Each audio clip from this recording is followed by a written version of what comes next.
Mesdames et messieurs, le plaisir est le même. La joie de vous retrouver, toujours intense.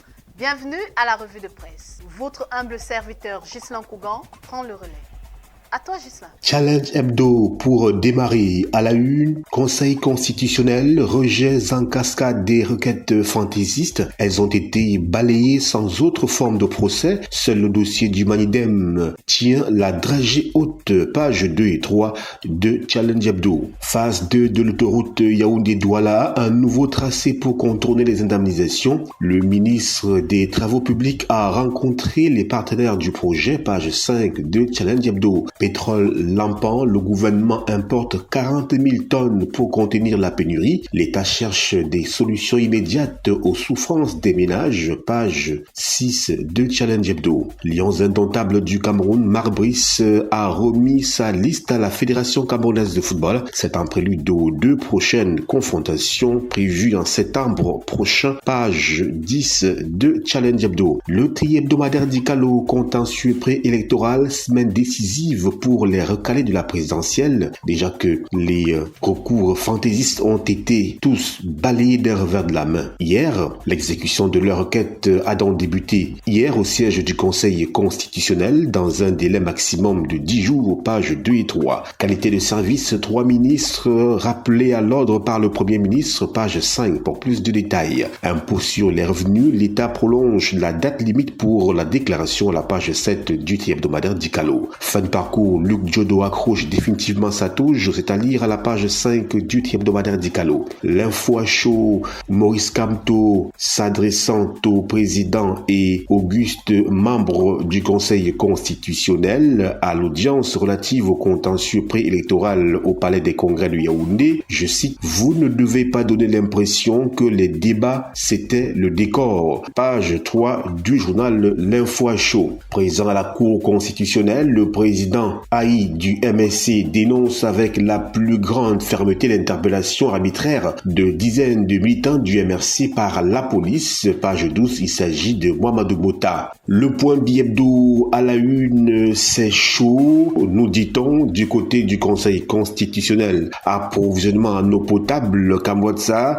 campagne 200 000 branchements neufs, nous dit-on, c'est en marche. Cameroun Tribune à la une, investiture multiple dans le Manidem, verdict ce jour. Après plus de 5 heures de débat hier, le Conseil constitutionnel a renvoyé la décision finale pour ce mardi dans l'affaire impliquant les candidatures à la présidentielle de Maurice Kamto et Dieudonné Yebga, tous deux investis par le Mouvement africain pour la nouvelle indépendance et la démocratie. Une demi-douzaine d'autres dossiers examinés n'ont pas prospéré, à lire les pages de Cameroun Tribune de la page 5 à la page 9. Adamawa, le CIRAC fait des heureuses, nous dit-on à la page 25 du quotidien bilingue à capitaux publics Cameroun Tribune. Transformation structurelle de l'économie, la part de la recherche, direction page 14 et 15 de Cameroun Tribune. Le quotidien Émergence, contentieux préélectoral, le pays retient son souffle sur l'affaire Kamto. Dans une ambiance militarisée, des débats houleux ont eu lieu hier devant le Conseil constitutionnel. Le cas du candidat du Manidem crée des tensions, jonction des procédures, qualité d'Anissé et Kané à investir un candidat, ingérence dans la vie d'un parti politique, tout a été mis sur la table des juges constitutionnels. Verdict ce jour à 15h, page 5 du quotidien Émergence. Contentieux des candidatures, l'avocat de Taylor Onana met Clément Tangana et Minko Haché dans l'embarras, est à lire à la page 4. Cameroun, les financements chinois doublent ceux de la France, nous dit-on à la page 7 du quotidien Émergence, qui parle également de SICAM, la société camerounaise, une agonie programmée, nous dit-on, avec l'État qui se prépare à injecter 70 milliards de francs CFA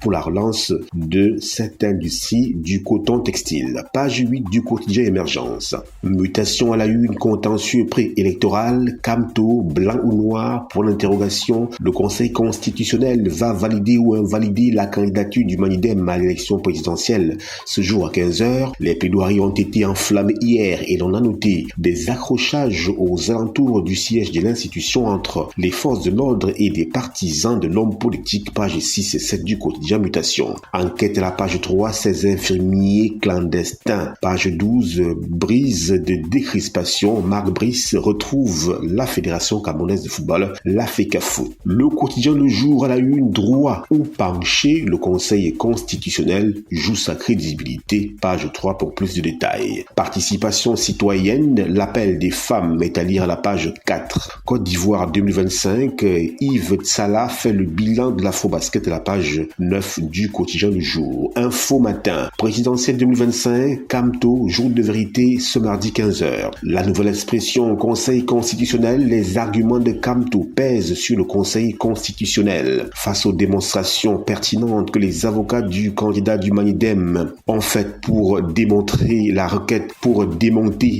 de Dieudonné Yebga, soutenue par Atanganji, les éminents juristes de la prestigieuse institution ont prolongé le suspense jusqu'à ce jour à 15h. Une curieuse décision qui suscite déjà beaucoup d'interrogations. Page 5 du journal La Nouvelle Expression. Intimidation, le siège du Manidem bloqué. Page 4. Université de Douala, une thèse de doctorat sur la crise anglophone. Page 2. Tribalisme et régionalisme, la prophétie d'Oumniobé est à constituer à la page 6, mais aussi à la page 7 et 8.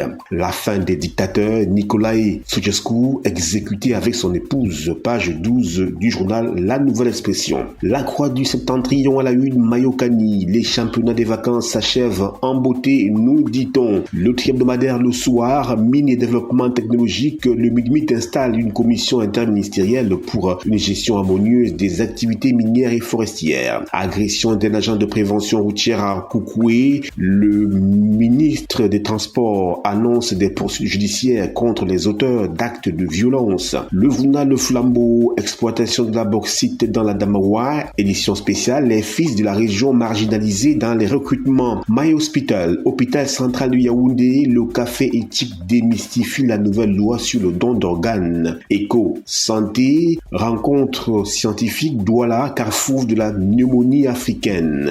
Ordre des professions médico-sanitaires, 1518 nouveaux professionnels prêtent serment dans la région du centre. En 37 du CGRC, un modèle d'inclusion et de résilience au Cameroun, c'est à lire dans les colonnes du journal Co-Santé. Le quotidien de l'économie exportation vers les États-Unis, le Cameroun soumis à de nouveaux tarifs douaniers. Une décision qui va davantage déséquilibrer la balance commerciale, déjà déficitaire entre les deux pays depuis des années. Page 3 du quotidien de l'économie. Développement local, le Crédit Foncier accorde un nouveau crédit de 30 milliards de francs CFA au FEICOM. Page 5. Pétrole lampant, des industriels contournent la réglementation en matière d'approvisionnement. Tout ceci est à lire à la page 7. Cameroun, 125 milliards de francs CFA empruntés pour booster l'agriculture, la santé et l'entrepreneuriat jeune. Page 4 du quotidien de l'économie. Éco d'Afrique, concertation stratégique a étudié que cachent les absents à l'appel de Ngongo, point d'interrogation. Les concertations initiées au palais d'Etoudi sous l'égide du ministre d'État, secrétaire général de la présidence de la République, Ferdinand Ngongo, ont connu des absences notables qui cachent mal des divergences certaines. Page 7, il s'agit de Laura Esso, ministre de la Justice, Alamine Ousmane Mey, ministre de l'Économie, de la Planification et de l'Aménagement du Territoire, André Yubaïsi, ministre du Cadastre et des Domaines et des Affaires foncières, Manaouda Malachi, ministre de la Santé publique. Clash dans le sérail, les héritiers de Poulbia en guerre froide. Page 6.